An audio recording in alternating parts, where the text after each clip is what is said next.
Please raise your right hand. Kamala Davy Harris, do solemnly swear. I, Kamala Davy Harris, do solemnly swear.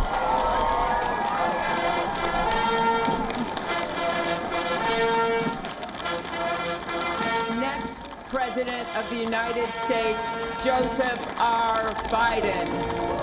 I, Joseph Robinette Biden Jr., do solemnly swear. I, Joseph Robinette Biden Jr., do solemnly swear. Congratulations, Mr. President.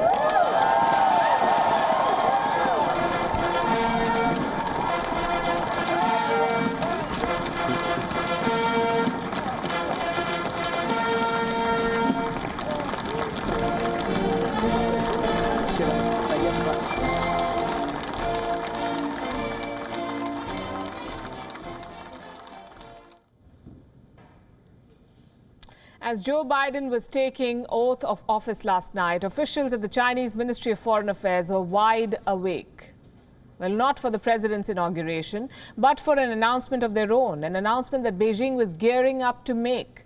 Barely minutes after Biden took oath, China shot off a statement not to congratulate the new U.S. president, but to send him a message on how this relationship will be over the next 4 years.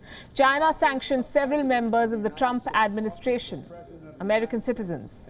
The list is long but distinguished. A total of 28 individuals are on the sanctions list of China. This includes the outgoing members as well as the former aides and advisors of Donald Trump.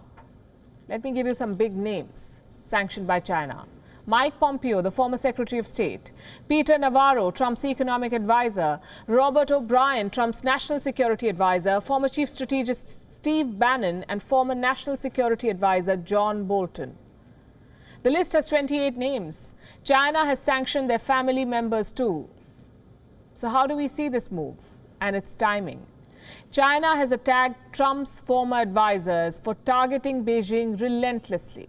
Those sanctioned cannot do any business with China or Chinese firms. No cushy corporate sector jobs with Chinese companies for them.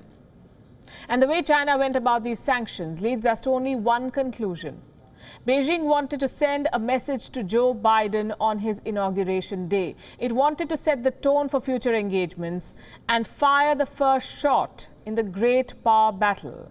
The dragon was breathing fire on inauguration day, and the wolf warriors remain combative in today's press conference. Over the past few years, some anti-China politicians in the US, out of their selfish political interests and prejudice and hatred against China, have planned, promoted and executed a series of crazy moves which have gravely interfered in China's internal affairs, undermined China's interests, offended the feelings of Chinese people and seriously disrupted China-US relations. China has for many times pointed out that these politicians will definitely pay the price for their crazy behavior.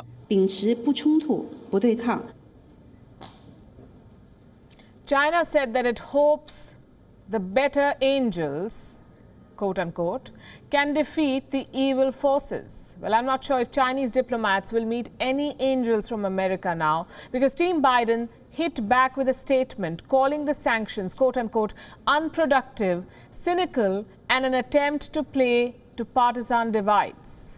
So the next question is, what does Joe Biden plan to do about China beyond issuing the statement? It is increasingly becoming clear that America will not be able to battle China alone. Its position as the world's only superpower has diminished significantly.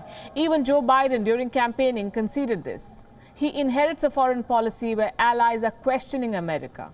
The U.S. needs more partners, strategic allies.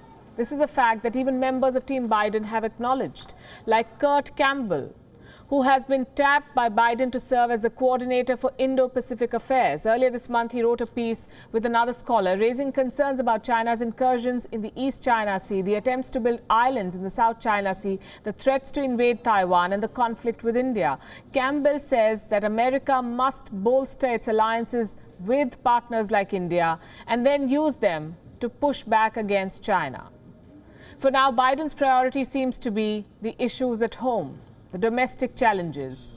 He got down to work on day one of his administration, on the day of the inauguration itself, in fact. Biden signed more than a dozen executive actions yesterday. It was a full-scale assault on the legacy of Donald Trump. With his signatures, Joe Biden swept aside Donald Trump's pandemic response. He reversed Trump's economic agenda. He killed the anti-immigration policies. He stopped funding to Trump's border wall. He rejoined the Paris Climate Agreement and the World Health Organization. And with these executive actions, Joe Biden signaled that his administration will be different from Team Trump.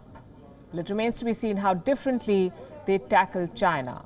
WION is now available in your country. Download the app now and get all the news on the move.